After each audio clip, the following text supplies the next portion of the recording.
जीवनको बाटो 200 शब्दको कथा।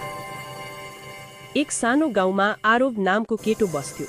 उसले जीवनलाई बुझ्ने प्रयास गरिरहेको थियो। कहिले सफलता, कहिले हार, कहिले खुसी, कहिले दुःख। एक दिन ऊ आफ्नो आमासँग जंगलतिर हिँडिरहेको बेला बाटामा 3वटा ढुङ्गा देख्यो। आमाले मुस्कुलाउँदै भनिन्, यी ढुङ्गाहरू जीवनका 3 मार्ग हुन्, प्रेम, सत्य र करुणा। जसले यी तीनै मार्ग सम्हालेर चल्छ उसको यात्रा उज्यालो हुन्छ। आरवले ढुङ्गालाई ध्यानले हेर्यो। पहिलो ढुङ्गा चिटिक्क सफा थियो, जसले प्रेम झल्काइरहेको जस्तो लाग्थ्यो। मानिस, प्रकृति र आफूप्रति माया राख्ने बाटो।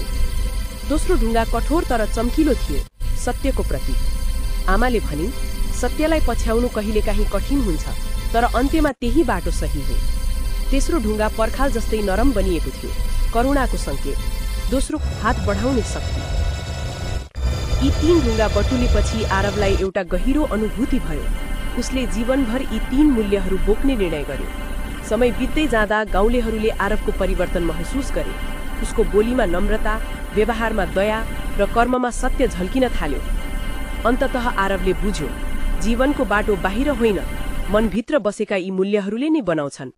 प्रेम, सत्य र करुणा जसले बोकेर हिँड्यो, जीवन उसैको साथी बन्छ।